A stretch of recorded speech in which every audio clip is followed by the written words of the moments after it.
Góðan daginn og velkomin á fullveldi á föstudegi, málþing áskoranir fullveldis. Þetta þriðja málþingið sem haldið hér í Listasafni Íslands sem að tengist sýningunni sem niðri Lífsblómið.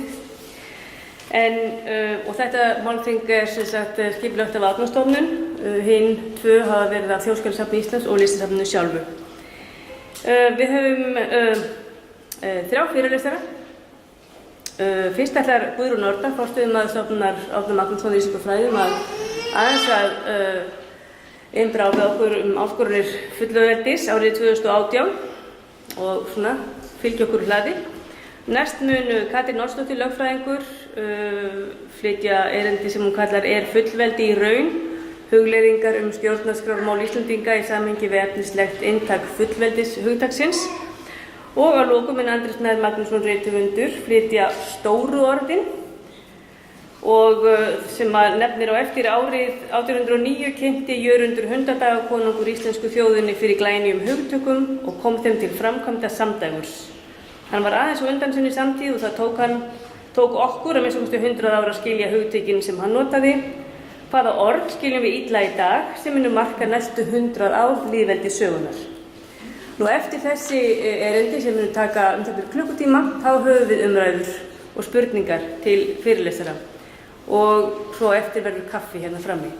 Þannig að ég bara býð Guðrúnu velkomna, gjörðu svo vel. Góðan dag, ég býð ykkur all hjartanlega velkomin á þetta málþing sem áskoranir sem hafa blasað við fullvelda þjóð á síðustu 100 árum.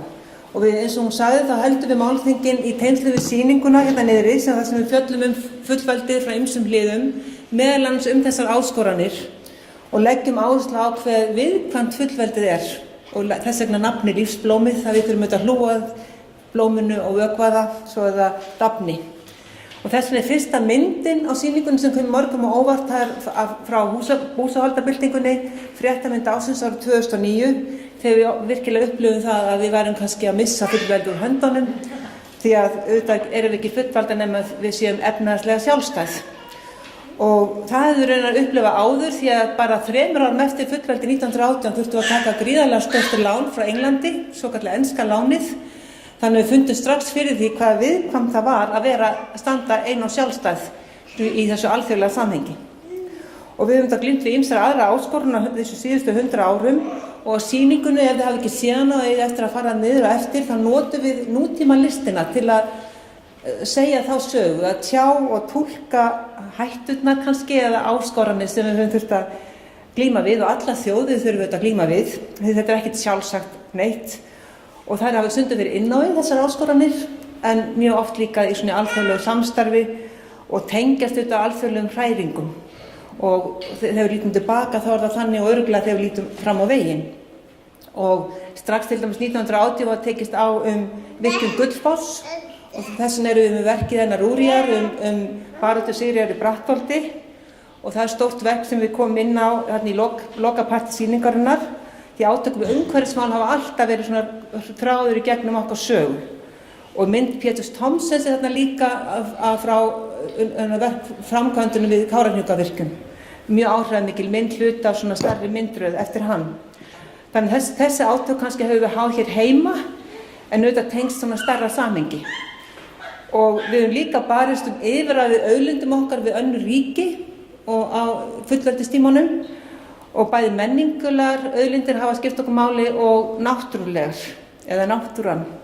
Og ber þar hæst átökin hafsvæðin sjálfsögðu, þorskastríðin og það verk eftir Steingrím Eyfjörð þar sem hann hefur búin að endurgera klippurnar með verkið á veggnum líka og líka auðvitað baráttunum handritin, svona menningarlegu auðlindir okkar.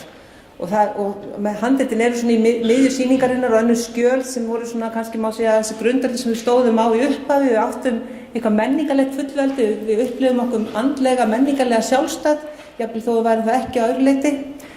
Og þar líka verk eftir Önnur Örn, það frá handritakomunni, þar sem hann klippir saman fréttamyndir frá íslenska fréttamyndir í svarthvítu og í lit frá Danmörku. Þannig það listaverk sem var til og við vorum ekki að láta búa til fyrir þessa sýningu var til. Þannig þessi listamenn að túlka þessar áskoranir. Og við kannski gleymum hvað þessi tvö mál voru stór, við sem erum kannski að yngri kynslóðunum fara að gleyma því hvað þetta voru stór átökumál og var alls ekki sjálfsagt að við fengjum hvorki yfirráð hafsvæðum né handritin tilbaka. Og svo þetta verður mikil átök vegna veru hersins að sjálfsögðu, það annar svona stór þráður og svona feitur þráður í gegnum okkur sögu frá stríðslokum að við erum hluti, við verðum komin í hernaðarbandalag á friðartímum og það annað verk eftir Unnar Örn, þar sem hann tekur mynd sem hann exar á gluggana sem hann brottir í þinghúsinu í átökunum 1949 og þegar maður sé myndina fyrst maður verður að horfa mynd frá búsáhaldabyltinguna. Þetta svo stutt síðan og við bara þessi þráður er alveg beinn alla milli. Og þau átök snerust líka menningarlegt fullveldi, hræðslunum áhrif bandarískrar menningar á okkar menning og tunguna eins og sjónvarpið og útvarpið, við höfum áhyggjur af því. Og þar verk eftir Birgi Andrésson, sameinaði stöndum hér, þar sem hann setur íslenska fánan og enska, breska og bandaríska fánan í söðalitunum saman í lok sýningarinnar til að fá okkur til að hugsa það, hvernig litrófið í menningunni. Og við erum kannski enn á þeim staði, nú erum við auðvitað að hugsa tunguna og auðvitað menningarlegt fullveldi alltaf svona á efsta baugi eða ofarlega baugi. Þannig við höfum þetta svo allan tíman hugsað stjórnarskrána og á sýningunni erum við með frumskjölin frá 1874 og 1920 líka og þannig við erum að sjá frumskjölin og líka verk eftir Óla Ólafsson og Líbíu þar sem þau eru að syngja stjórnarskrána, mjög skemmtilegt verk og þau getur hlusta á það að þau taki heyrnartólin. Þannig reynum við á sýningunni að fá listamennina til að leiða okkur inn í spurningarnar og þau verða að svara stundum, við erum ekki að svara, við erum bara að fá okkur til að hugsa þetta. Og svo síðasta myndin kannski sem ég vildi nefna, myndin af Amati fjölskyldunni í Breiðholti sem eru aðfluttir Íslendingar, ný fjölskylda sem okkur finnst kannski, hvar eru þau hér? En þau eru hluti af okkar samfélagi og þegar við hugsum samsetningu þjóðarinnar 1918 og núna, þá þetta gjörbreytt mynd og við þurfum að horfa slíka augu það og að vera ein heild. Svo það eru nýjar áskoranir sem fylgja hverjum tíma.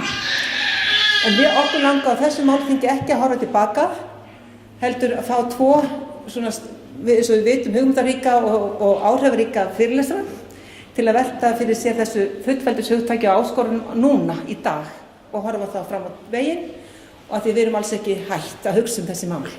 Þannig að ég vona að njóta stundarlega með okkur og þau fá núna að taka yfir sviðið. Takk fyrir.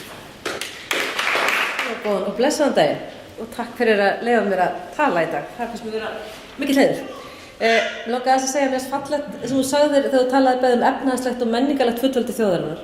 Vegna þess að það eru hlutir sem eru ekki þeir sem oftast eru skilgreindir þegar við lögfræðingar tölum þetta hugtak og þess vegna ég mjög kát að þú skildir slá þennan tón því að hann skiptir verulegu máli og í raun og veru það sem mig langar til að tala En mér langaði líka að segja því ég á einmitt þessa mynd eftir hann Unnar Örn og hún upp á vegg hjá mér og þetta svona svarthvít mynd af Alþingishúsinu og það búið að ég ekki með hana hér, þetta bara einhver glæra, en þar búið að setja með rauðum penna X í þær rúður sem voru brotnar í NATO-mótmælunum. Og allir sem koma heim til mín einmitt halda að þetta tengist búsáhaldabyltingunni. Og maður þarf að lesa pínkulítinn texta neðst til átt þess að því að þetta úr þessum mótmælum.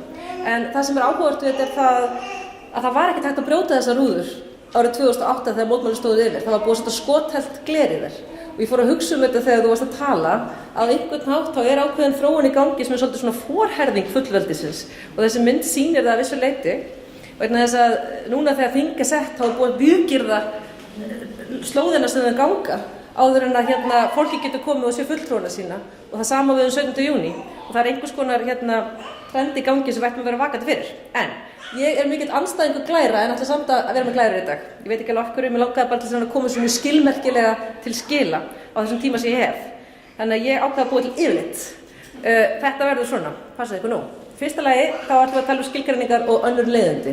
Og svo ætlum við að tala staðreyndir og staðalmyndir.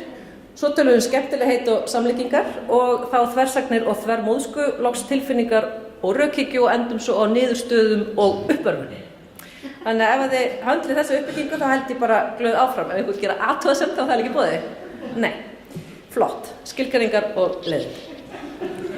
Þarf ekki endilega að vera leiðilegt en mjög nauðsynlegt. Í þessu tilfelli þá þetta einhvers staðar mitt á milli þess að vera leiðilegt og nauðsynlegt. En ég læt þetta vera vegna þess að mér langar til að útskýra þetta eins vel og ég get í þetta eina skipti sem ég fæ hér hvað það sem eru skilaboðin sem ég hef fram að færa. Í fyrsta lagi, nú kemur þetta, stjórnarskrá. Ekki deyja inn í ykkur af leiðendum, en stjórnarskrá er eitthvað sem við tölum mikið en erum ekkert sérstaklega dugleg við að fjalla hvað raunverulega þýðir. Í svona lögfræðilegri merkingu þá er til svo margar skilgreiningar, það er engin ein sem ræður. En það er svona samdómur það að þetta sé ritað skjal þar sem safnað saman helstu grundvallarreglum stjórnskipulags ríkisins. Þetta er frá henni Björgu Thorarensen. Og þetta er bara í raun og veru grunnlögin okkar. Öll önnur lög sem við setjum verða að samrýma stjórnarskránni. Og þess vegna er erfiðar að breyta henni heldur en öðrum lögum vegna þess að hún rammar inn grunnsáttmála þjóðarinnar. Þess vegna er hún svo mikilvæg. Og strax árið 1791 þá komust menn mjög vel að orði varðandi það hvers virði þessi samfélagssáttmáli er. Og ég ætla nú ekki að fara í gegnum allt dæmið hvernig þetta þróaðist, en sjáu til dæmis þessa tilvísun frá Thomas Paine sem er svona stjórnspekingur. Hann segir: stjórnarskrá hvílir ekki á ákvörðun þeirra sem fara með ríkisvald, heldur á ákvörðun þjóðarinnar sem er grundvöllur ríkisvaldsins. Og ríkisvald án stjórnarskrár er vald án réttlætingar. Þarna einhvers staðar verðum við að byrja til þess að skilja hvað við erum að fást við. Hver er það stjórnarskrárgjafinn? Hver er það sem má segja hvernig lögin eiga að vera í landinu? Núna er það þannig að það er alveg ljóst öllum sérfræðingum í þessu landi og öðrum að það er þjóðin sem er stjórnarskrárgjafinn. Valdið kemur frá henni og þess vegna er það bara þjóðin sem getur ákveðið hver grunnlögin skuli vera. Þarna til dæmis sjáum við Björgu Thorarensen skýra þetta vel út í þessari sömu bók sem ég vitnaði áðan, þar sem hún segir skýrt að þjóðin sjálf sé stjórnarskrárgjafinn. Og Björg Thorarensen, ég vísa svona oft í hana vegna þess að hún er álitin einn af okkar helstu stjórnskipunarréttarfræðingum. Hún er prófessor í Háskóla Íslands og kennir þetta fag og hefur skrifað þetta margar bækur. Þannig að við förum þá hérna lögfræðilegu leið í rökstuðningnum og vísum til fræðanna. Ok, en hvernig breytum við þá stjórnarskránni? Já, þá er nefnilega flækist þetta aðeins. Stjórnarskrárbreytingar nefnilega, samkvæmt núgildandi stjórnarskrá, og þarna sjáum við bara hreinlega 79. grein stjórnarskrárinnar sem gildir í dag upp á vegg.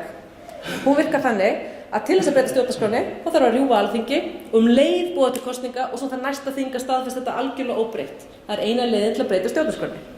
Þarna er sem sagt formlega hvernig á að breyta stjórnarskrá. Því má ekki rugla saman það sem við tölum áðan sem er hver er stjórnarskrárgjafinn. Þannig að í raun þá er þetta spurningu það að það er aðferðafræði sem er innrömmuð grunnsáttmálunum okkar hvernig að breyta henni. En það er ekki þar með sagt að valdið liggi óheft hjá þeim sem eiga að fara með þessar breytingar. Næsta, og sjáðu hvað ég til þessum. Ég set 4 af 7 til að sýna ykkur þetta er alveg að búið þetta leiðilega. Þjóðaréttur, hann skilgreinir fullveldið og þannig er ekkert að tala svona fallega eins og Guðrún. Hann segir bara fullvalda ríki, já. Mannlegt samfélag sem hefur varanleg yfirráði við tilteknu landsvæði, býr við lögbundið skipulag og lítur stjórnir, sækir valdsitt til samfélagsins sjálfs en eigi til annarra ríkja, enda fari svo stjórn með æðsta valdi í landinu óháð valdöfum annarra ríkja en að öðru því sem leiðir af reglum þjóðaréttar. Fattiði, þarna er ekki verið að tala um menningu eða efnahagslegt sjálfstæði eða neitt slíkt. Þarna er verið að tala um það hvernig einstakir ríki kemur fram út af við gagnvart öðrum ríkjum. Og þetta er lögfræðilega skilgreining og þetta er því miður það sem við erum allt of mikið að tala um og fagna á þessu 100 ára afmæli okkar fullveldis. En fullveldið hefur 2 víddir. Það hefur þessa ytri vídd sem lögfræðingarnir einbeita sér mikið af og svo hefur það í raun og veru innri vídd sem snýr síðan að lagasetningunni í landinu og lögmæti ríkisvaldsins innanlands. Og þessa vídd tölum við ekki mikið á Íslandi. Við í raun og veru skulum bara segja að það sé algjörlega óumdeilt að Ísland er fullvalda ríki samkvæmt þessari ytri vídd. Að sjálfsögðu, við mögum gera samninga við önnur ríki, við mögum hafa okkar fána og keppa á ólympíuleikunum og gera allt sem önnur ríki vilja gera. Við mögum þess að stundum tökum upp á því að samþykkja ný ríki. Það er líka vel á okkur. Þannig að við erum mjög augljóslega fullvalda hvað varðar þessa ytri vídd. En skoðum aðeins betur innri víddina. Til dæmis, til þess að skilja það, þá þurfum við aðeins að fara í það hvernig fullveldishugtakið þróaðist í tímanna rás. Og þetta byrjar auðvitað allt með því að valdið er bara hjá Guði. Hann er bara hress að stjórna öllu. Svo tekur kóngurinn upp á því að segja að ég hef þetta vald og ég í umboði Guðs geta gefið ykkur fyrirmæli og ræð öllu. Síðan smám saman sem betur fer byrjar að brotna undan þessari einveldishugsun og það verða svona elítur sem ná þessu valdi til sín. Og að lokum þá endar þetta með því og auðvitað í gegnum frönsku byltingun og fjölmargar aðrar byltingar að valdið endar hjá þjóðinni. En upprunalega meining orðsins fullveldis er bara sá fullvaldur sem má setja lög fyrir hina og hann getur látið á fara eftir þeim. Og í gamla daga var þetta sem sagt bara þessi einvaldur og enginn var æðri honum nema Guð, þannig að það var mjög einfalt. Nú erum við komið miklu flóknari stöðu þar sem við erum að tala einhver þjóð allt í einu sem á að hafa þetta vald, en það er ofboðslega erfitt að skilgreina hugtakið þjóð. Rétt eins og Guðrún kom inn á áðan, þá er það bara í sífelldri mótun. Ok, við erum alveg að koma út að enda, nú er það lýðræðið að lokum og þetta er síðasta skilgreiningaglæran.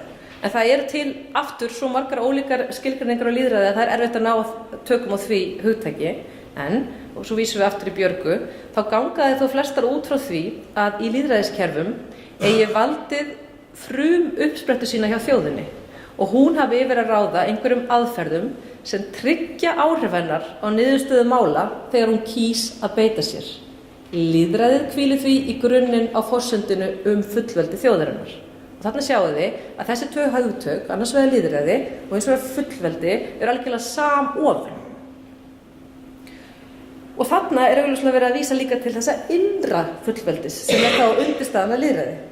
Ok, nú erum við komin yfir á skemmtilegri slóðir. Hérna erum við að fara að tala staðreyndir og staðalmyndir. Kannast eitthvað við myndina á skjánum? Já, hvaða mynd þetta? Já, þetta þjóðfundurinn, það rétt. Þetta nefnilega þjóðfundurinn sem var haldinn 2 sinnum í kjölfar hrunsins þegar Íslendingar allt í einu vöknuðu og föttuðu að þeir hefðu eitthvað með eigin samfélagsgerð að segja og byrjuðu að tala saman. Þannig að hvað sem að fólk heldur okkur sem þjóð, þá ríkir áttalega ótrúlega þögn á Íslandi stór mál eins og gildi. Við erum mjög mikið að rífast einhver lítil mál eins og, já, ég ætla ekki að taka dæmi því ég móka kannski einhvern, en þú veist, rafrettur, jú, ég ætla að dæmi. En svo einhvern veginn þá gleymum við okkur og við tölum ekki það sem skiptir máli. Við tökum okkur ekki tíma til að setjast niður, ólík eins og við erum og tala eitthvað sem stórt og mikilvægt. Og þegar fólk einstaka sinnum fær tækifæri, og ég hitti síðast 2 manneskjur í gær sem hefði ekki tækifæri, voru dregnar út til að vera á svona þjóðfundi, að tala saman í heilan dag við aðra manneskjur með eitthvað skiptir máli, þá upplifir það slíka fund sem trúarlega upplifun. Það er svo geggjað að fá að eiga í alvöru samtali við aðra manneskju á einhverjum hlutlausum vettvangi og hafa þá tilfinninguna á því verði hlustað að fólk upplifir það með karþasískum hætti. Hugsið ykkur. Nú ætla ég að segja frá þessu íslenska stjórnarskrárferli á svona 15 sekúndum. Ég afar miklar áhyggjur af tímanum sem ég er að eyða. Er eitthvað að fylgjast með honum? Já, ok. Frábært. Þá gerum við þetta bara á sama tempói. Ef allir skilja mig, já, það nú til að tala hratt. Hefurðu skömmu fyrir það? Já. Aðeins hægt. Ok. Það er mamma mín fekk hérna einhvern vitorðsmann á öðrum bekki. Hún er alltaf að skama mig fyrir þetta. En sem sagt, íslenska stjórnarskrárferlið á þá 25 sekúndum en ekki 15. Hérna var það hrun, rétt, ok? Úr því komu þetta kosningar loksins og þá var ákveðið að reyna að vinna á þessu stóra máli. Af því alveg frá 1944 þá lá algjörlega ljóst fyrir að þessi stjórnarskrá sem við fengum var bráðabirgðaskjal. Og það þarf engan sagnfræðing eins og Guðni TH til þess að varpa á það ljósi, en þó hefur Guðni TH varpað á það mjög góðu ljósi í ritgerð sem nefnist Tjaldað til einnar nætur og ég mæli mjög með. En þar er bara skýrt að allir flokkar á Alþingi voru algjörlega sammála það að leið og við hefðum náð þessu blessaða sjálfstæði okkar, þá myndum við búa til okkar eigin stjórnarskrá, auðvitað. Af því hver sjálfstæð þjóð hlýtur að eiga sinn eigin grundvallarsáttmála. En ekki hafði það heppnast. Þótt að allir forsetarnir hefðu kvartað og smám saman tíminn liðið frá okkur, þá hafði það ekki heppnast.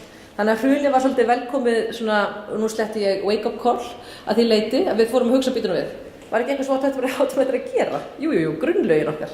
Og af stað fórum við héldum þennan þjóðfund þar sem 1000 manneskjur voru valdar að handahófi, sem skiptir gríðarlegu máli. Af því hérna inni til dæmis erum við öll mjög valdsett. Hérna inni er enginn að mér sýnist fatlaður, það er enginn hérna af öðrum uppruna, það er enginn hérna sem sennilega talar ekki íslensku af fyrsta tungumáli, sjáu þið. Við erum ótrúlega lík sem höfum tækifæri og tök á að tala saman svona mál. En þegar við veljum einhvern að handahófi þá er miklu líklegra að við fáum fjölbreyttari raddir og þar með miklu líklegra að við fáum betri niðurstöðu. Þannig að fólki sem þarna var valið var á öllum stöðum á landinu, á báðum kynjum og öllum aldri og svo framvegis.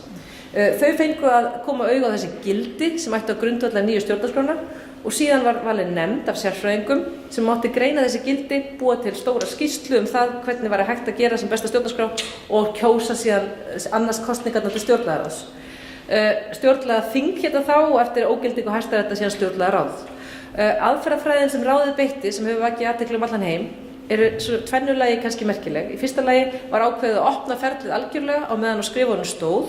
Þannig að almenningi gefist tækifæri til að taka þátt í gerð stjórnarskrárinnar og þetta gerðum við, ég var sérst eina af þessum 25 sem fekk að sitja í stjórnlagaráði, þetta gerðum við með því að birta bara drögin jafnóðum, fyrst bara fyrirsagnirnar, svo fóru greinarnar að tínast inn og fólk gæti alltaf sett athugasemdir við hver drög og hverja grein. Við reyndum líka að nota aðferðafræðina sem er konsensusaðferðafræðin og í staðin fyrir að kjósa bara mál sem voru stór, þá finna leið sem bæði minnihluti og meirihluti gátu unað við. Og þetta leiddi til þess að lokum að við vorum öll 25 sammála þessa nýju stjórnarskrá sem var lögð í hendur Alþingis. Og hvenær síðast urðu þið vör við það að 25 Íslendingar veru sammála eitthvað?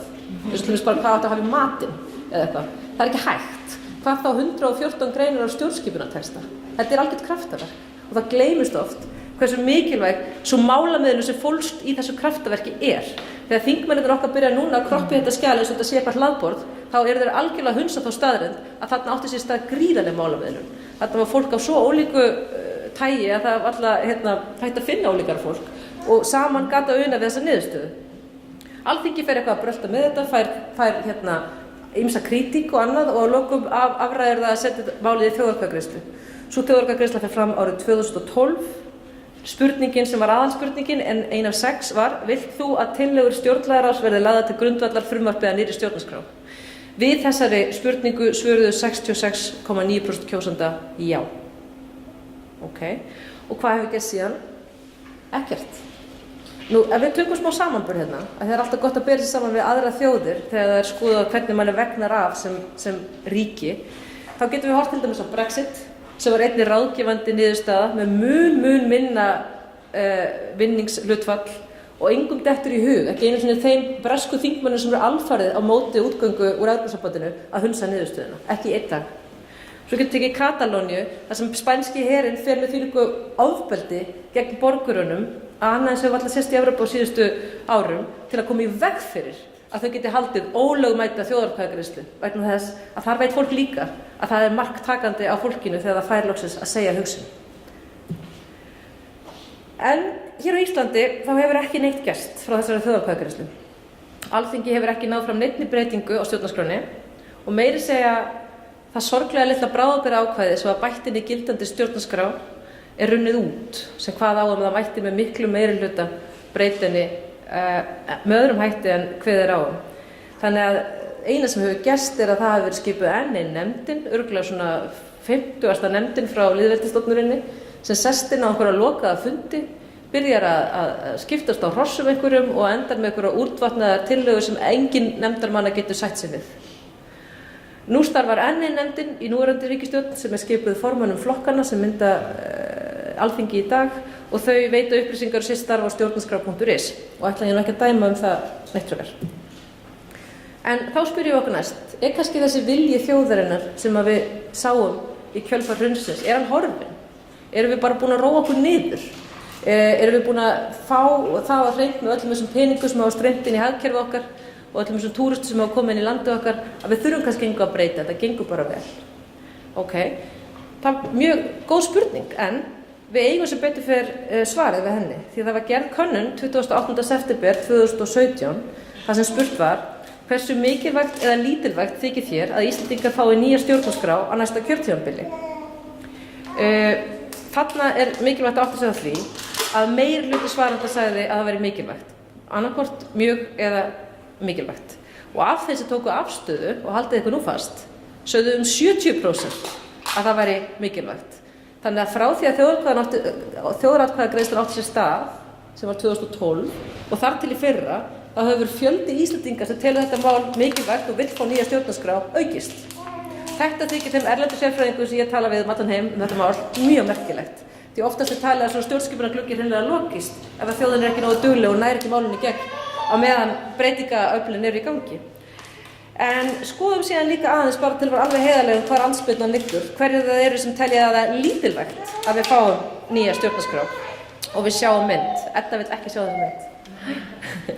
Hérna sjáu þið. Hérna er búið að sundugreina svörin við þessari könnun og þið sjáu græna er fólki sem telur þetta mjög eða mikilvægt og rauða er fólki sem telur þetta mjög lítilvægt eða frekar mikilvægt. Þið sjáu að gegnumgangandi er að það er allt grænt. Það það alltaf meira grænt heldur en rautt nema á 2 stöðum. Hérna. Og hvað ætli þetta sé nú? Jú, þetta annars vegar stjórnendur og æðstu embættismenn og hins vegar kjósendur Sjálfstæðisflokksins. Ég veit ekki hversu mikið þessi 2 hópar skarast, en þetta það fólk sem kemur í veg fyrir það að meirihlutinn fái vilja sinn í þessu máli. Og það alltaf að benda á það líka að það afgerandi meiri stuðningur meðal kvenna heldur en karla að Íslendingar fái þessa nýju stjórnarskrá og það afgerandi meiri stuðningur meðal sérfræðinga heldur en stjórnenda og það auk þess meiri stuðningur eftir því sem fólk hefur minna úr að móða í launatekjum. Að því fólkið ekki vitlaust. Þá fyrir við í næsta kafla sem heitir staðalmynd andstöðu og tökum núna nokkur af þessum rökum sem eru notuð gegn stjórnarskránni. Típist viðkvæði hrunið var ekki stjórnarskránni að kenna, þetta hafið þið væntanlega heyrt. Og þarna bara líkur, það bara lokast heilin á fullt af fólki. Þegar búið að segja þetta, hrunið var ekki stjórnarskránni að kenna, þetta voru einhvers konar viðbrögð við hruninu og við þurfum ekki að fara þessa leið, þá einhvern veginn nær fólk ekki að vera með nægilega mikla gagnrýna hugsun til þess að fylgja þessari fullyrðingu eftir því miður. Og þar af leiðandi hef ég aldrei séð einhvers merki það á þessum texta sjáist einhver hrunviðbrögð. Textin einfaldlega venjuleg nútímaleg stjórnarskrá. Það ekki talað um það að refsa einhverjum bankamönnum eða að stoppa óráðsíu. Það bara reynt að koma upp hérna stjórnkerfi sem nútímalegt og hentar Íslandi í dag. Og hver og einn getur sem kynnt sér textan sjálfur, það best. Svo segir fólk, það óheppilegt að endurskoða grundvallarlög á umróðatímum. Þetta líka algjör steypa. Það í raun og veru langalgengast að grundvallarlög séu einmitt endurskoðuð á umróðatímum því þá vaknar fólk til lífsins og fer að hugsa það sem skiptir máli og reyna að skoða hérna stóru mynd. Og þið eitthvað sem munið eftir því þegar hrunið var hér, munið alveg hvernig umræðan breyttist, hvað fólk hafði allt í einu miklu meiri áhuga á að skilja hvernig samfélagið var samsett og hvað hægt var að gera til að ná fram breytingu til góðs. Það var eins og við vötnuðum dvala í smástund og það á ensku talað svona stjórnskipunar risa sem getur vaknað upp og fær fólki til að breyta stjórnarskránni og svo sofnar hann aftur. Og þess vegna eru eiginlega allar stjórnarskránar upphaflega skrifaðar á erfiðum tímum. Við vorum mjög heppin, við vorum bara með eitthvað fjárhagslegt hrun hér, við vorum ekki að skríða út úr borgarastyrjöld eða stríðsátökum, við mistum ekki fólk, þannig að við skulum bara vera þakklátt fyrir það en nota þó tækifæri. Svo kemur hérna viðkvæðið, en núgildandi stjórnarskrá í fínu lagi. Þetta líka alveg kolrangt, hún það alls ekki. Hún var upphaflega skrifuð fyrir konungsveldi á tímum þar sem að konur og fátækir kallar voru algjörlega valdalaus og hún átti alltaf að vera til bráðabirgða. Hún auk þess tifandi tímasprengja vegna þess að forsetakafla til dæmis, hann byður upp á nánast einræðis fyrirkomulag ef það kæmi hér einhver þjóðernispopulisti og kæmist til valda vegna þess að, já hristu bara hausinn en það samt þannig, að það eru stórhættulegar glufur í henni. Það til dæmis hvergi fest í textanum svo regla að þessi þingræði á Íslandi. Danir höfðu þó vitað að gera það 1953. Það líka talað um það að forseti megi leggja fram lög og lagafrumvörp og þá segir fólk, nei, þetta nú bara einhver hefð og henni hefur verið breytt. Já, en fólk sagði það líka málskotsréttin, þangað til að einn daginn einn maður bara beitti honum og þá var algjörlega ljóst að hann var til staðar, en það textin afar skýr. Já. Og svo búið að afsanna það að gæði þessar nýju stjórnarskrár séu ekki nóg af sérfræðingur sem þarna getið. Nú ætla ég að flýta mér. Skemmtilega heita samlíkingar. Þarna sjáum þið þjóðríki og hins vegar fólk, einstaklinga. Okay? Lögfræðingar grípa oft til útskýringar þegar þeir reyna að útskýra fullveldishugtakið og líka í saman við það að einstaklingar hafa sjálfræði og lögræði. Að við megum beita okkar lögræði með því að skipta okkur eða setja okkur í skuldir en við missum það ekki þar með. Þannig að þú getur heldur ekki framselt fullveldið þitt, þú bara beitir því þegar þú fer til með sér alþjóðasamstarf. Og þannig að þetta sjálfræðishugtak sem notað, það nú veru það þegar við verðum fullorðin og öll þessi réttindi og skyldur sem við fáum. Þannig að beiting fullveldisins svipar þá til beitingar lögræðis einstaklings. Og grundvallarforsetinn þessi að ráða sig sjálfur. Mjög einfalt. Okay. En í lögræðislögunum þá stundum tala um það hvað þarf að vera til staðar til að það sé hægt að skerða þetta, til að taka af okkur þetta sjálfstæði.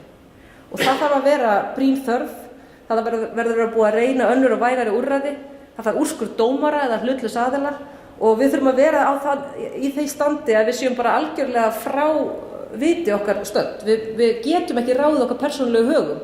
Kannski vegna andlegs vanþroska eða ellisljóleika, geðsjúkdóms, ofdrykkju, líkamlegs vanþroska, það þarf að vera eitthvað svona algjörlega grúndíkt af til þess að megi skerða þennan rétt okkar. Og þá spyrjum við hvenær má skerða hann hjá okkur sem fullveldis þjóð og þá er að tala um þessa innri vít. Ok, lýðræði byggir á fullveldi og það þýðir að valdið á uppsprettu hjá þjóðinni. Og allar undantekningar hlýtur að þurfa að túlka með þröngt og þjóðin búin að segja að hún vilji fá nýja stjórnarskrá, grundvallar á þessum drögum sem voru lögð fram og viljinn hefur ekki breyst. Og þá spyr maður sér spurningar sem vakna samanburðin við sjálfræðissviptinguna. Býtu, þjóðin ekki fær á að ráða sínum persónulegu högum? Það þá vegna andlegs vanþroska þjóðarinnar, fólksins sem hér býr? Eða erum við svona drykkjusjúk? Eða ellifrum? Eða hvað það sem háir okkur með slíkum hætti að það ekkert að hlusta á okkur þegar við svörum skýrt í þjóðaratkvæðagreiðslu? Og Alþingi dómbært það? Næsta spurning. Þversarnir og þvermóðskap, þarna annars vegar þjóðfundur og hins vegar Alþingi, vonandi fjölmóðgast ekki fólk hér. En tölum það að Alþingi sækir á 4 ára fresti umboð sitt til sömu kjósenda og það síðan hunsar þegar kjósendurnir fá að tala í þjóðaratkvæðagreiðslu. Traustið á alþingisfólkinu okkar því miður og það ömurlegt í sögulegu lágmarki og heldur áfram að dvína. En af hverju skyldi það vera? Myndi ég treysta andra ef hann myndi segja mér að treysta sér en segja á sama tíma að hann treysti mér ekki? Ætti traust ekki að virka í báðar áttir? Og það líka þessi misskilningur sem mjög útbreiddur meðal þingmanna það að Alþingi sé bara svona stjórnarskrárgjafinn og þeir hafi þetta guðlega vald sér í hendi. En þetta algjör skortur á skilningi, á sögu og tilgangi fulltrúalýðræðis. Að því fullveldið á ekki heim í þinginu, þá heim á þjóðinni. Þarna sjáum við eitthvað 500 konur sem á síðustu viku hafa sendt myndir af sér til stuðnings nýrri stjórnarskrá og það alveg að vera 1000 í dag og á einni viku. Og þarna sjáum við líka Kristján 9. eftir að við gáum honum nýju stjórnarskrána og hengdum á blöðrur sem ástóðu eigu nýja stjórnarskrá í prakkaraskap okkar 7. júní. En nú ég alveg að vera búin og þetta sem ég segi í lokum með þetta. Við erum að fagna sjálfstæði frá Dönum, en hvers virði sjálfstæði frá nýlendu herraþjóð ef innlend elita tekur við sem herraþjóð almennings? Á einhverjum tímapunkti þá kemur sá skurðpunktur í sögunni þar sem gamlar og nýþröngar lögfræðilega skilgreiningar þarf að skora á hólm. Hverju erum við að fagna? Við erum að fagna aldarafmæli ytra fullveldisins, vissulega, en það ekki svolítið hólur hljómur ef innra fullveldi skortur? Ég vísa í grein eftir Larry Lessig sem prófessor í lögum við Harvard sem skrifaði sérstaklega grein í Fréttablaði Íslendinga fyrir 2 árum og sagði, meðal annars, að því að Ísland varðar mætti spyrja hverjum fullveldið tilheyrir. Þjóðin fullvelda eða hún það ekki? Ef þjóðin fullvelda, krefst hún þess þá ekki að vilji hennar sé virtur?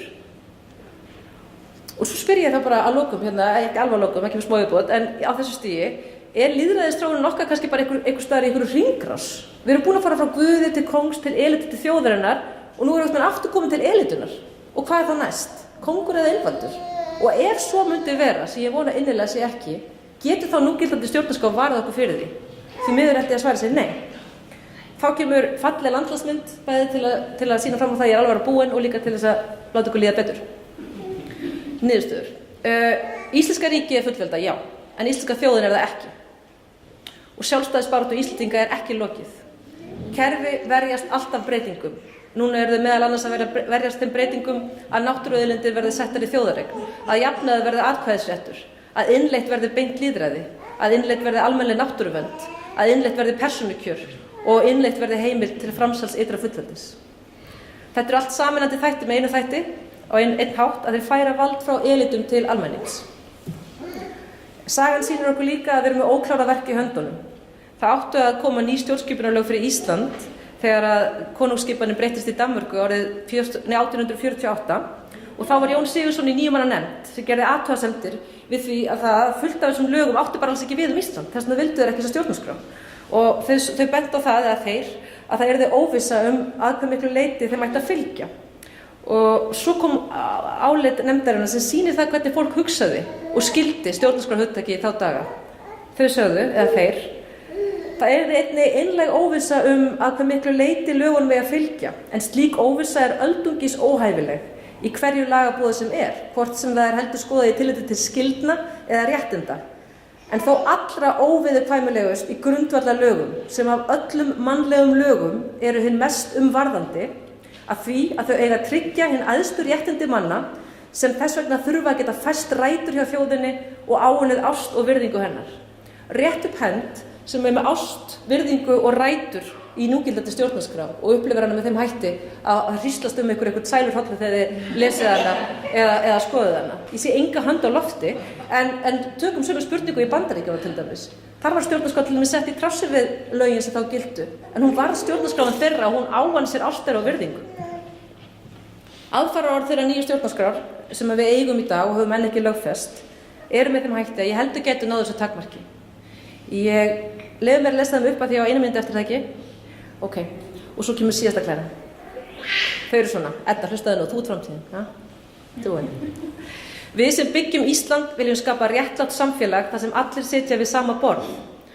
Ólíkur uppruni okkar auðgar heildina og saman berum við ábyrgð á arfi kynslóðanna, landi og sögu, náttúru, tungu og menningu.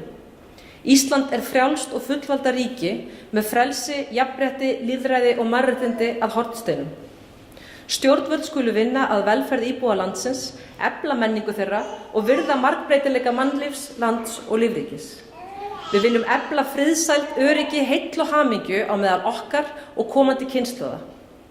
Við einsetjum okkur að vinna með öðrum þjóðum af friði og virðingu fyrir jörðinni og öllu mannkyni. Í þessu ljósi setjum við okkar nýja stjórnarskrá, æðstu lög landsins sem öllum ber að virða. Þá er það lokaglæran, það er uppörfunarglæran. Að því tíminn vinnur með málinu. Eftir því sem tímanum vindur fram, þá hrúast upp dæmin sem sýna okkur að hlutunum hefði betur fyrir komið ef að nýja stjórnarskráin hefði tekið gildi.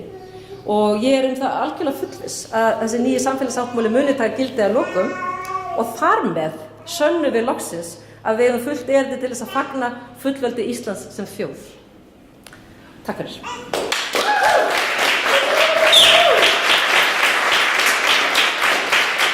Takkir, Katrín. Ég fekk að fylgjast með þessu ferli líka frá upphafi sem hún lýsir og mér fannst einmitt þjóðfundurinn sem að mér fannst svona hálfgeitt oflæti að fara að setja myndir á þennan veggjöld.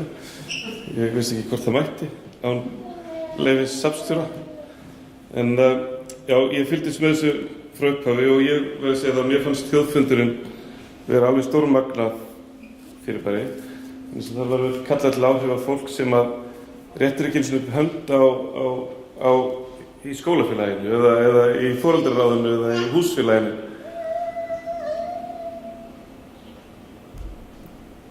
Þar var fólk sem að bara hefur aldrei verið framarlega í sínum systkinahópi. Það var alveg ótrúlegt.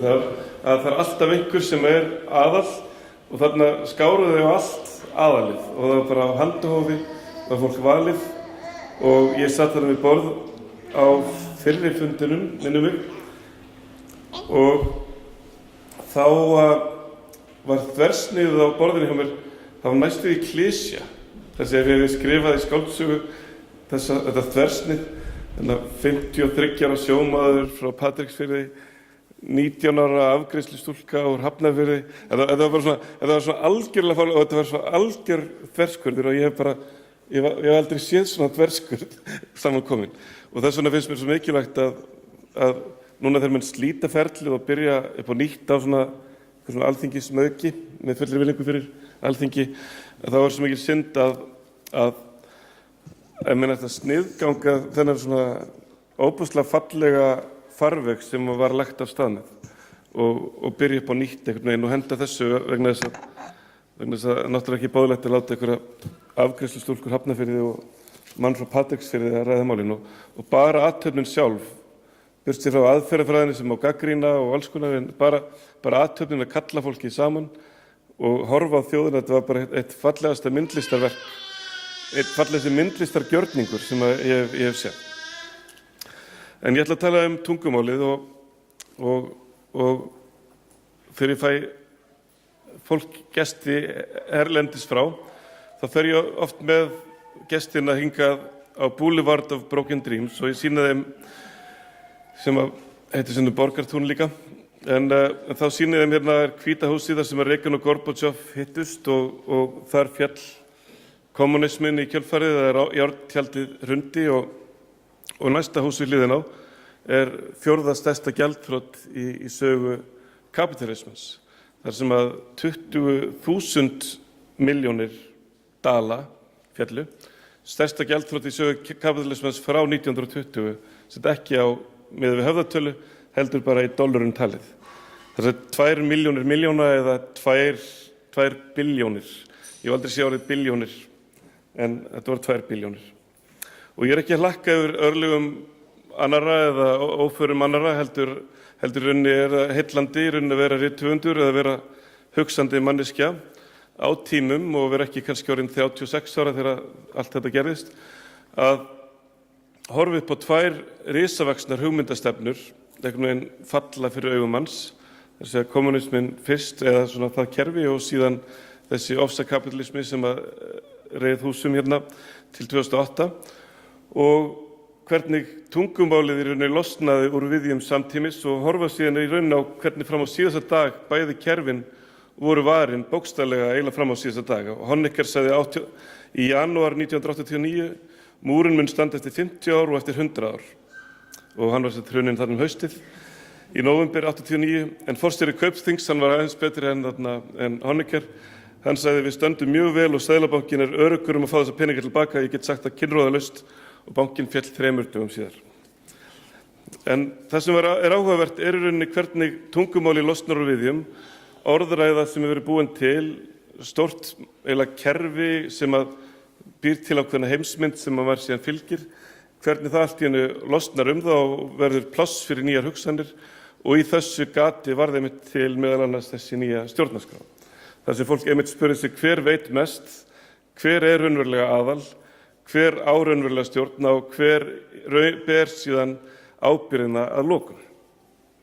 Og ég satt einmitt í þessum runna hérna og hugliti hvaða hugmyndafræði kannski ætti að koma næst og hvað hugsanlega gæti verið næst til þess að hrynja.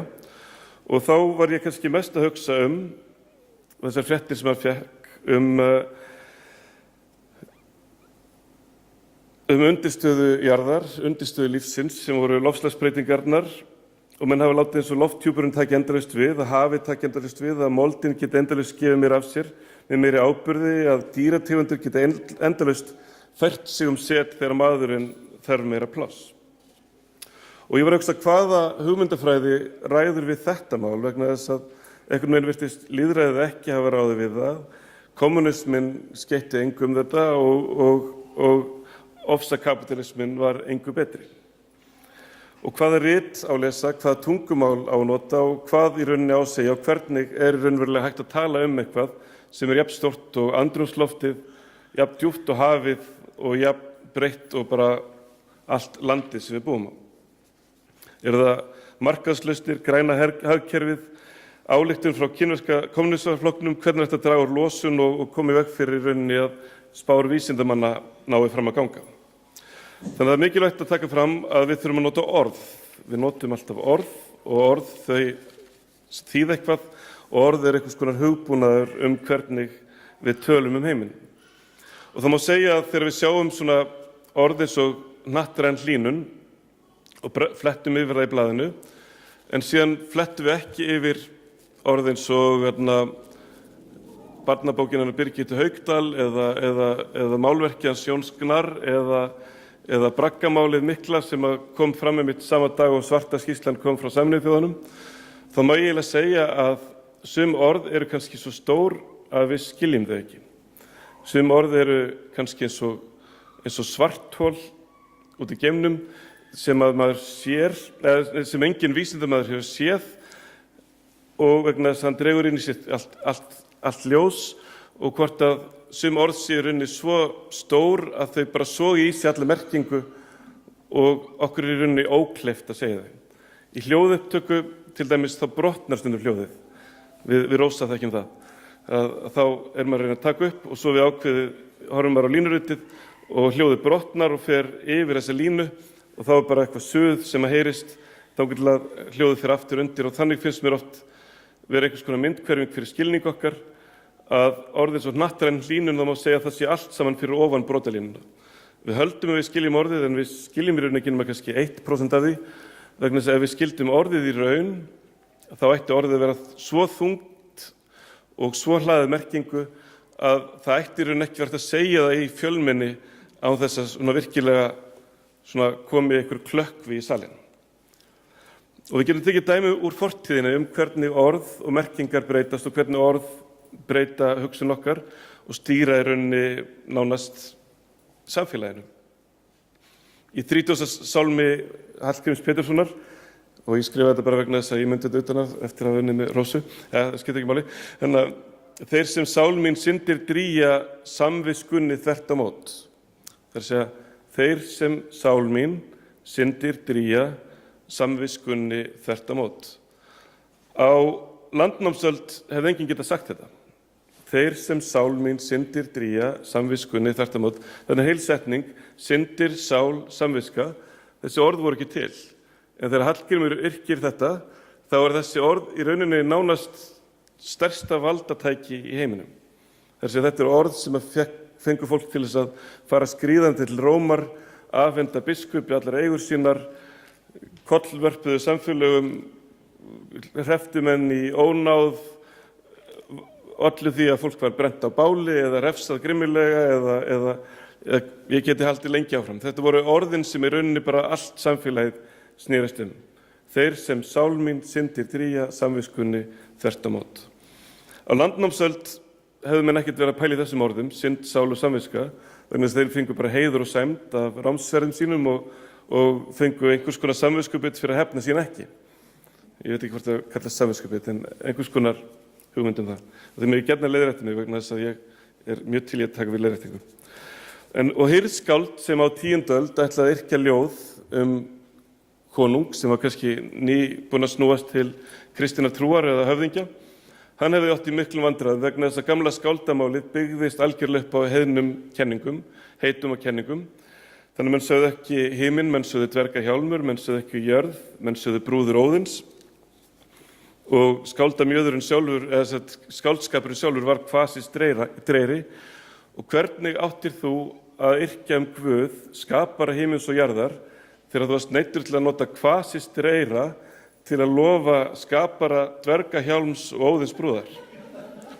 Að það var bara gjörsamlega ómögulegt að tala þennan nýja Guð án þess að öll merking gömlu goðafræðinnar fylgdi kjölfarið. Þú varst að reyna að kollvarpa goðafræðinni en hún kom samt öll sumul með. Þannig að þú gast í raun ekki kollvarpa Guð eða útskýrt Guð án þess að tala Óðinn og kvasis dreira og dvergahjálm. Og við notum gamla hugsun til að búa til nýja hugsun og smám saman náðum en að slíta sig frá goðafræðinni og búa til ný heiti og nýjar kenningar og nýjan kenningaheim sem að kirkjan stóð algjörlega traustum fótum á og menn bjuggu til yfirbjóðandi engla og þjóða og allt það sem við sáum í Lilju.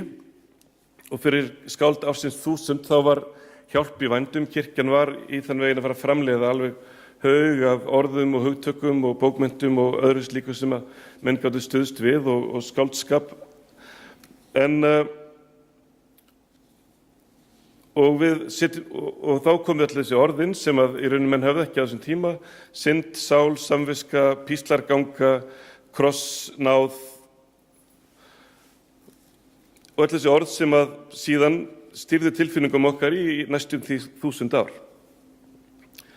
Orð geta verið notuð til þess að sýna eitthvað ennþá fínna og sýna blæbrigði tilfinningu okkar. Við getum tekið bara mjög lítið fallegt dæmi eins og angurværð. Að angurværð á íslensku samheiti við orðið sorgblíðni í færeysku. Og sorgblíðni, ég veit samt ekki nákvæmlega hvort það sé sama orðið. Kannski erum við örlítið sorgmættari í Færeyjum heldur en þegar við erum angurvær.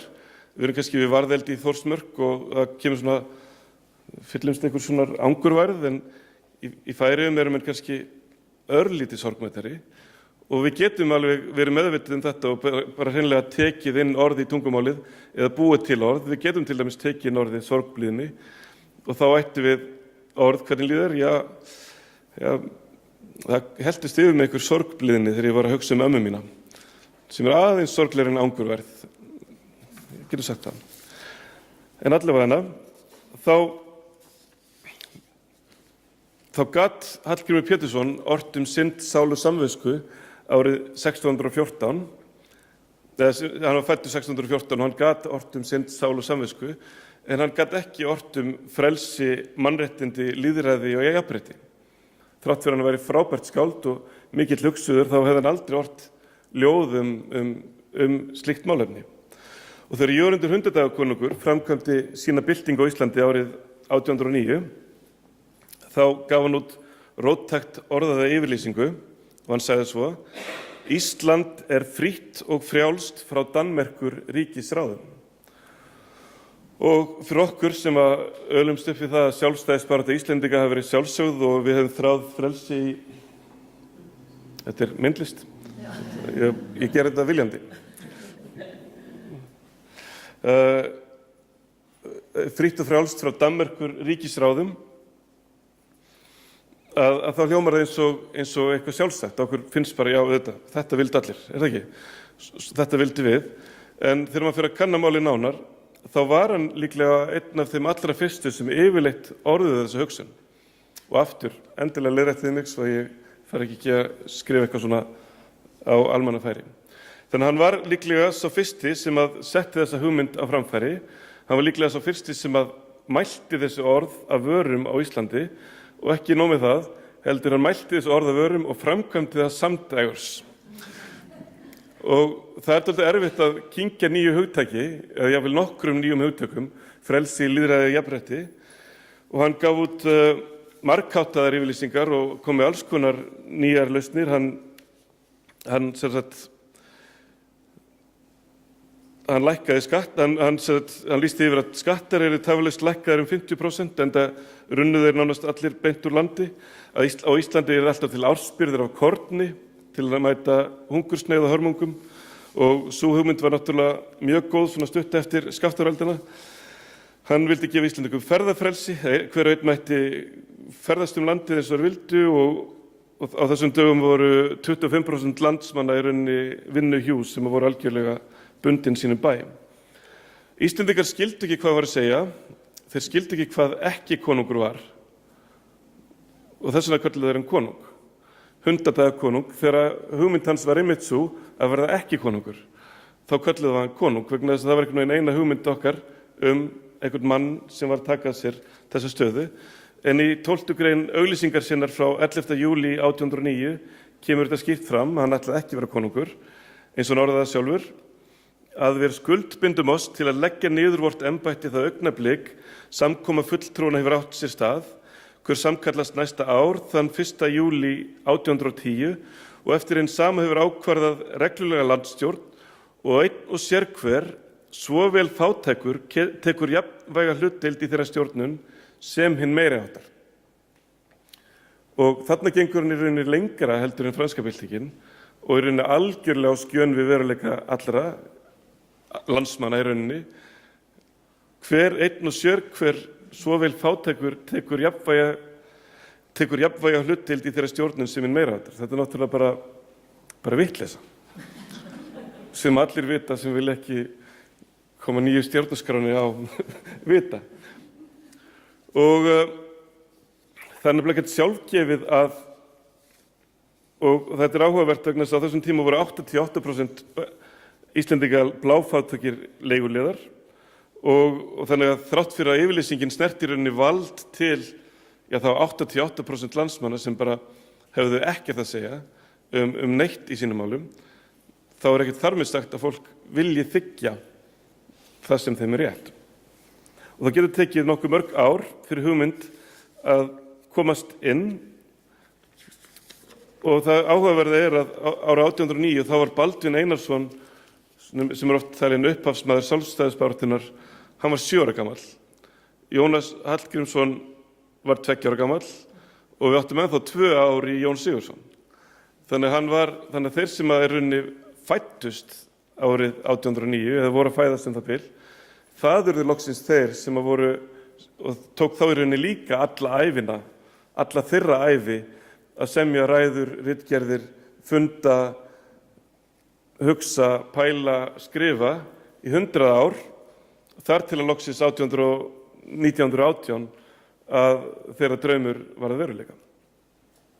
Og það ákaflega heillandi í rauninni að sjá einmitt hvernig menn geta verið á vitlausum stað á réttum stað á vitlausum tíma og áhugavert í rauninni að sjá hvernig orð geta fæðst á einhverjum stað og síðan slitna úr samhengi og síðan þurft í rauninni að hefja nýtt líf. Magnús Stephensen sagði þegar Jörundur kom, engin góður Íslendingur óskar sér sjálfstæðis. Það er ekkert náttúrulegt ástand að einhver þjóð vilji verða aftur eitthvað sem hún var 1200 eitthvað. Ekkert frekar en við viljum aftur verða kaþólsk eða við viljum aftur verða heiðin. En það getur samt alveg gerst á 100 árum. Og í þessari bók sem ég að skrifa stundum notið orð og þá eitt orð sem að mér finnst kannski vera það sem að kannski svona stóri prófsteinn á það kerfi sem við búum við í dag, sem lýðræðis, frjálslyndis, verslunarkerfið sem við búum við í dag. Við getum tekið dæmi orð sem að alveg glænýtt. Við getum tekið dæmi orðið súrnun sjávar sem sá sig fyrsta skipti á prenti árið 2006. Og súrnun sjávar sást á prenti árið 2006, einu sinni 2006, það sást síðan einu sinni 2007 á prenti og síðan var það tvisvar sinnum á prenti árið 2009 og við vorum upptekinn 2008. Þannig að við höfum bara ekki tíma til að segja súrnun sjávar. Og hvað súrnun sjávar? Ég biðst afsökunar á ensklæra hérna. En súrnun sjávar hugsanlega stærsta breyting á efnafræði plánetunnar í 30 milljón ár. Og raunverulega stærsta orðið sem til á jörðinni, þar með. Vegna þess að þetta orð jafn stórt og hafið, jafn vítt og jafn djúpt og jafn mikilvægt. Og þetta einmitt dæmi orð sem að við heyrðum í fyrst skipti einu sinni 2006, einu sinni 2007, aldrei 2008 og tvisvar 2009. Og þetta enn eitt af þessum orðum sem að innihalda svo mikið suð að við skynjum bara svona rétt, svona lítið brot af því. Og það eru íslenskir vísindamenn sem að hafa rannsakað einmitt súrnun hafsins og það gerist ansi hratt. Og þar tala menn að kalkmettun sjávar muni á næstu 100 árum fara úr því að vera yfirmettað yfir í það að vera undirmettað og það þýðir í rauninni á mjög einfölduðu máli að lífverur sem mynda skeljar og eru undirstaða lífríkisins að þær í stað þess að þær syndi í hafi sem að leitast við að skila kalki inn í lífverur þá synda þær í hafi sem að leitast við að þiggja kalk frá lífverum. Og það bara grundvallar munur á því að vera nakin í frosti eða í 15 stiga hita. Að það bara stór munur fyrir lífverur. Þannig að það sem að ég myndi segja að sé stóri prófsteinninn á lýðræðis þjóðir jarðar sem að þekja þessi svæði, ég myndi segja svona, hvað eru lýðræðis þjóðir margar í heiminum? Lýðræðis þjóðir jarðar sem að þetta haf umlykur, að stóri prófsteinn núna kannski hvort að eftir 100 ár þegar að orðið súrnun sjávar farið að hafa merkingu sem allt önnur en sú merking sem við notum núna, þegar að suðið úr orðinu farið og við erum farin að skynja það, menn oft skammaðir fyrir að vísa í Helfur og Hitler, en ég held að sé alveg óhætt að nota seinni heimsstyrjaldar líkingar þegar við að ræða allt hafið á allri jörðinni allar framtíð. Og þá held ég að eitt stóri prófsteinn á einmitt framtíð á í rauninni dóminn okkar tíma, okkar kynslóð, okkar 100 daga konunga, okkar skilning á orðum sé einmitt svo hvort að kerfið sem við búum við sé fært að mæla svona lagað, þýða það yfir á tungumál fólks sem það skilur, að þroska með okkur lýðræðiskennd og vitund náttúru, samfélag og framtíð Þannig að við tökum einmitt þroskaðar ákvarðanir og einmitt eiginlega komum í veg fyrir að þetta orð verði jafn þungt hlaðið og þessir vísindamenn sem að ég hef verið að tala við spá að verði. Og verði kannski meira eins og orðið þynning ósonlagsins var á okkar æsku árum eða jafnvel eðnipláan eða annað sem voru mjög þung orð en sem manneskjan náði einhvers konar tökum á þrátt fyrir að það hafi ekki verið fullkomin tök. Þannig að ófremjan vofir yfir en hún ekki vond, hún góð og framtíð lýðræðisins og dómur það í ansi miklu samræðum við framtíð hafsins. Takk fyrir. Við þakkum þeim kærlega fyrir kraftmikla fyrirlestra, virkilega. En þá komið að spurningum sal. Einhver sem vill spyrja?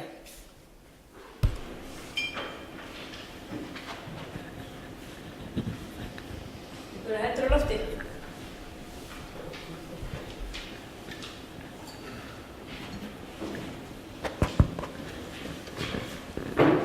Ég heiti Einar Pétursson og það var eitt sem að sló mig þarna þar sem sagði þarna, ég man nú ekki hvað hér lögfræðingurinn sem var með góðan ágætan fyrirlestur, en hún sagði að þingmenn gerðu sér ekki ljóst að þeir hefðu ekki í vald til þess að eiginlega semja stjórnarskrá.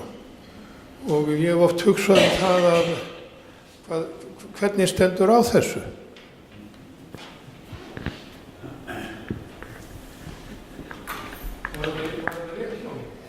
Já, þetta var bara alveg hárrétt hjá þér og góð spurning. Ég væri til í að fá þið djúpveitra alheimsvar við þessu, ég hef það ekki, en ég held að ástæðan sé svolítið svipuð og Andri búin að vera að tala um, okkur skortur orð. Sko, okkur skortur orð fyrir þessi hugtök sem til dæmis enskan hefur að geyma, sem sýna til dæmis þetta constitutional moment, sem sko stjórnarskrár stund einhvers konar, þar sem að þjóðir hafa þessi völd loksins hjá sér að geta breytt.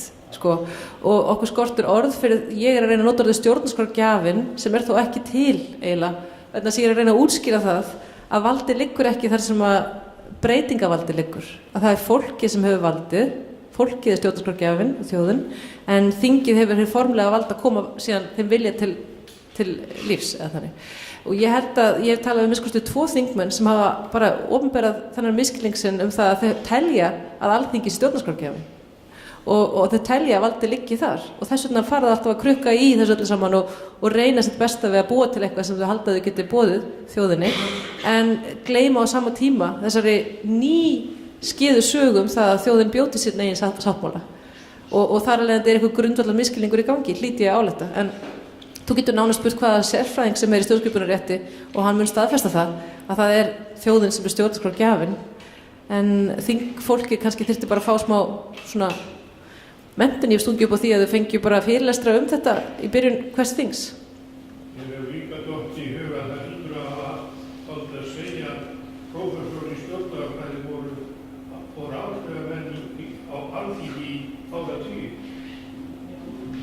Kannski þenn tíma sem ræðir það höfðu ekki svo marga prófessor í stjórnskipunarfræði og ekki jafn marga sem voru búin að tileinka sér þessa hugsun alla að það var kannski ekki óeðlilegt að þau tækju forystu en það höfðu margir þeirra höfðu gert tilraunir til þess að fá nýja stjórnarskrá fyrir Ísland, þar höfðu bara að misheppnast og það í raun og veru þessi sem tilhengs ég var að lýsa áðan það að öll kerfi verjist breytingum, hún ekki óeðlileg, þú veist, það alveg eins og Andri að benda á hlut sem við vitum öll, við viljum bara helst ekki vita því við vitum ekki hvernig við eigum að bregðast við honum og við erum með ákveðið kerfi sem við skiljum og hendar okkur að við teljum og við hugsum bara guð með góðu til þess að fást við þetta stóra vandamál þurfum við að finna upp eitthvað alveg nýtt og hvar eigum við eiginlega að byrja og þá einhvern meira kósi bara að loka sig inni og gleyma því að þetta vandamál vofi svona yfir okkur og reyna bara að lifa frá dag til dags og það líka finnst mér þannig að kerfið sem við búum við sem útheimtir það að við séum alltaf að vinna og alltaf að kaupa eitthvað drasl og svoleiðis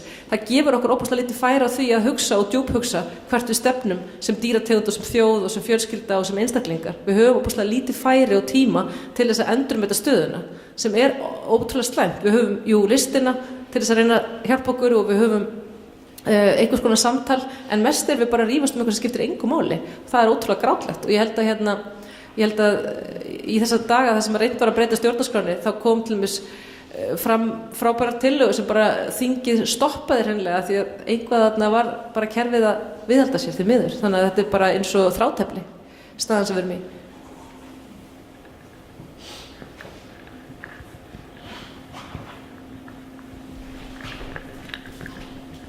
Já, ég heiti Sveinn Einarsson, ég vil nú helst ekki lengja umræðunar og mikið ég kemur með á vandarspurningu. Hún fjallar pólitíska ábyrgð sem ég hef aldrei heyrt almennilega skilgreinda og ég varpa þessu fram í ljósi þess að þingið hefur í 2 skipti gengið gegn vilja þjóðarinnar sem er manifesteraður í kosningum og í öðru lagi ég hef aldrei vitað hvernig pólitísk ábyrgð til dæmis ráðherra raunverulega þegar skerst í odda ólík sjónarmið.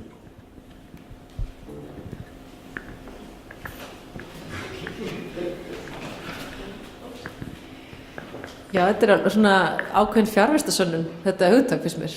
Pólitísk ábyrgð, já, ég sæti það bara pólitískri ábyrgð, það getur enginn snertig ef að flokkurinn heldur yfir þér lífiskildi. Þannig að það að veifa þessu framan í fólk sem fær ekki kjósa næstu 3,5 árin er eiginlega markleysa. Þú veist, pólitísk ábyrgð á Íslandi felst í því að það þarf gríðarlegt átak. Hinir sem hafa ákveðið að mynda með þér bandalag þurfa að ákveða að hætta að mynda þetta bandalag með þér og lýsa við vantrausti á þig eða bóla þér frá og svo kemur inn öll mennskan. Við verðum vinir þeirra sem við vinnum með. Við byrjum að sjá hvað þess og hinn frábær gaur þegar hann ekki að rífa kjaft upp í pontu heldur bara þegar hann að fá sér kaffi við vélina og það myndast algjörlega ómeðvitað þetta ákveða samtryggingarástand að því fólk vill vera gott og hvort annað. Og þetta er held í vandamáli. Pólitísk ábyrgð þarf að skilgreina miklu skýrar eins og hefur verið gert víðar og gefa fólkinu betur tækifæri á því að koma inn og grípa inn í ástandið í stjórnkerfinu þegar það er óbærilegt. Mér finnst óbærilegt að við séum með dómsmálaráðherra sem hefur samkvæmt Hæstarétti brotið lög. Mér finnst það óbærilegt. En hvað á ég að gera í því? Að öskra með hás á Facebook, það hefur ekkert gagn. Þannig að ég held að okkur vantar miklu betri stjórntæki að því almenningur er ekki vitlaus og það er óbúslega erfitt að átta sig á þessu í alvörunni. Ég til dæmis, mér fannst stundum fólk vera svolítið fíbl og svo prófaði ég þetta stjórnlagaráðsdæmi allt saman og fann bara hvað það er mikil viska hjá almenningi og sérstaklega þegar honum er í alvörunni treyst fyrir einhverju skipti máli. Þá verðlunar almenningur það traust með mjög vandaðri umræðu. Það var til dæmis ekkert svona ljót samtölu sem maður sér alltaf á netinu í þessu stjórnlagaráðssamtali sem er ótrúlega merkilegt. Við vorum mjög hrædd það. Þegar við settum fyrstu drög á netið hugsaðum við bara, nú kemur það nú koma öll tröllin alveg brjáluð og auðs yfir okkur einhverjum fúkyrðum og þú veist þessari ljótu orðræðu sem að víða fyrst á netinu, það gerist alls ekki. En það var vegna þess að fólk var að fá traust til þess að taka þátt en ekki bara að upplifa það að þurfa að öskra að því það er ekki hægt að breyta neinu.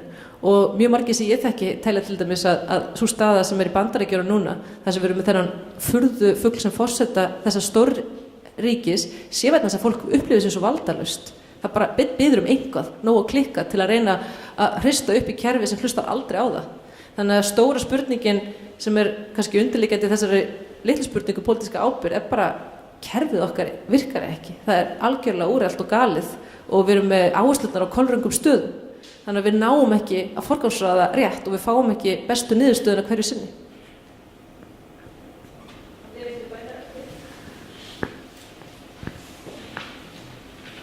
Já, ég var ekki búin að móta alveg svar við þessu. En ég myndi bara segja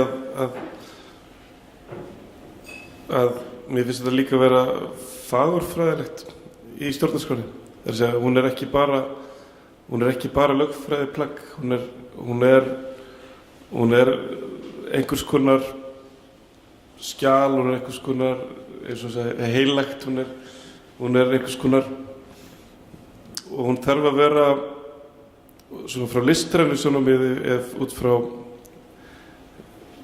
hvað er betra orðið en konsept. Það er svona, hvað er það? En hún þarf að vera falleg í byggingu, bara eins og falleg eðlisfræðijafna, eins og falleg bók, eins og falleg, og það snýst það allt ferlið. Og það ferlið sem var byrjað hafði í sér alla þessa fegurð sem að þegar þessi jöfnur og svona fallegar hugmyndir hafa og mjög smitandi og falleg hugmynd þannig. Þannig að þar liggur líka mín svona aðdáun á nýja ferlinu. Að mér finnst það bara til fyrirmyndar í fáarfræðinu. Þú spurningar lóku?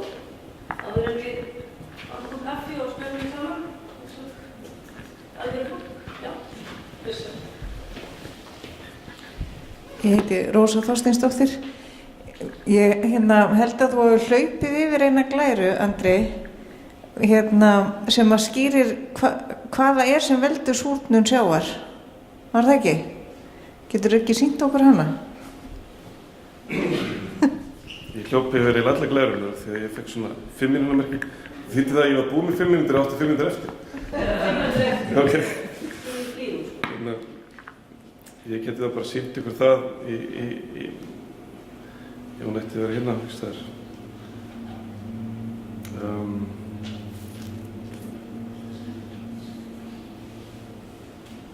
Ég reiknaði út að ég getur svo sleppt glærunni. Ég reiknaði út hvað þarna sama dag og skýrslan kom hjá Sameinuðu þjóðunum. Þá náttúrulega er þetta að við erum komið núna yfir, það eru raun uppfæra þessar glærur nánast mánaðarlega, vegna þess að við erum komið núna yfir 400 milljónir sem hluta af CO2 í andrúmsloftinu, sem er bara meira en sést hefur í 3 milljónir ára, sem stafar náttúrulega af því að við erum að dæla svarta gullinu upp úr jörðinni. Sama dag og skýrslan kom frá Sameinuðu þjóðunum þessi loka viðvörun hvað við þyrftum að gera, að þá slóum við met mannkynið í olíuframleiðslu komum upp í 100 milljón tunnur á dag. Og aftur er þetta orð sem við höfum enga tilfinningu fyrir. Hvað eru 100 milljón tunnur á dag? Jú, 100 milljón tunnur á dag eru eins og Dettifoss. Það er að segja 100 milljón tunnur af olíu eru cirka 180 rúmmetrar á sekundu, sem er bara svipað flóðið gegn Dettifoss. Þið getið ímyndað ykkur svartan Dettifoss á olíu, þetta er bara eddukvæði. Svartur Dettifoss á olíu og kveikir síðan í honum. Það er rosalegur eldur. Það er alveg ótrúlegt bál.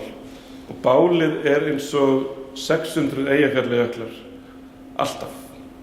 Það er því fólk spyr mannkynið en jöklarnir, nú kemur eitt eldgos og er það ekki meira en öll flugumferð og allt bara, raskar það ekki bara öllu? Nei, það er nefnilega ekki þannig að þegar Eyjafjallajökull gaus, þá var þetta fyrsta ábyrga eldgosið í mannkynssögunni vegna þess að hann minnkaði losun gróðurhúsalofttegunda með því að stöðva flugumferð á móti. Þá losnaði helmingi minna þá vikuna heldur en ella hefði orðið að fólk hefði verið fljúgandi. Og þetta er svona það sem að sagnfræðingar hafa kallað wicked problem, það er bara svona ómögulegt vandamál. Þetta er bara svona algjör ómöguleiki vegna þess að þetta er líf okkar og dauð okkar í senn.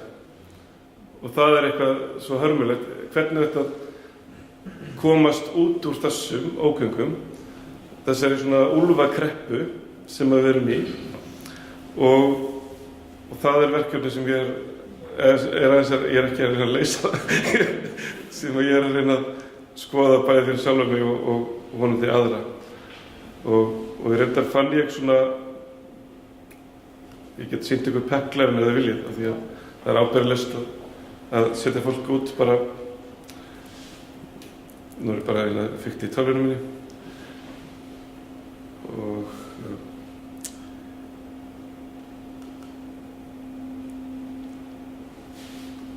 nei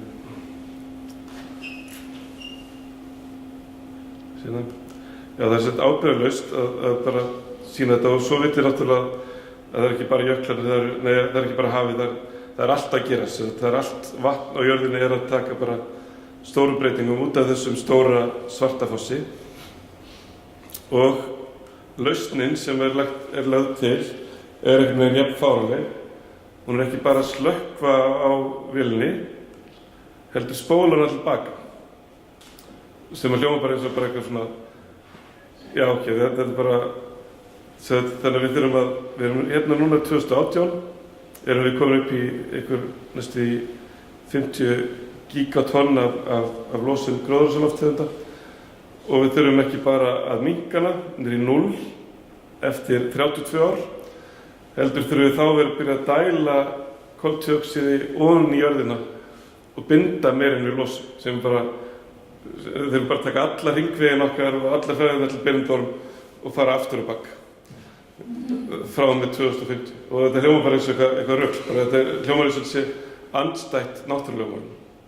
Hvernig ætlum við að lifa einhverju hagkerfi sem er bindingarhagkerfi á móti losunarhagkerfi.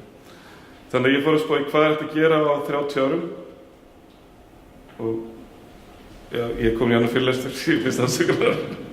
Þannig að nifteindin var uppgötuð 32, 34 var búið að kljúfa atóm, 39 var búið að komast að því að keðjuverkun væri möguleg, 42 var fyrsta keðjuverkun á tennisvelli, Manhattan-verkefnið sett af stað að svipuðu leyti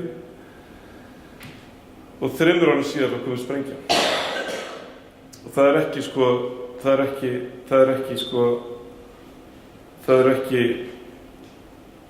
ekki 13 ár frá bara uppgötun fræðilega nifteindarinnar þangað til við komum við sprengju. Flugið er líka mjög skemmtilegt dæmi. 1903 það var fyrsta flugið, það var 37 metrar. 1905 32 kílómetrar. 1917 vorum við bara komin í loftbardaga sem það 15 árum eftir fyrsta flugið vorum við komin bara með rauða baróninn og loftbardaga. 27 þá fór Lindbergh yfir Atlantshafið og 11. maí 35 var fyrsta kvörtin þjónustumborð í flugvél. Þannig að mannkynið verður í rauninni vandinn sá að við getum ekki bara hægt, mannkynið verður að vísindast út af þessu. Þú segir að við getum gert það, þetta er gert það. Já, við 2000-öldin sýnt að við getum gert ýmislegt. Það er gott að enda á jafnvægismótum. Við getum gert það og ég þakka þér aftur kærlega fyrir öllu saman og takk fyrir þessu.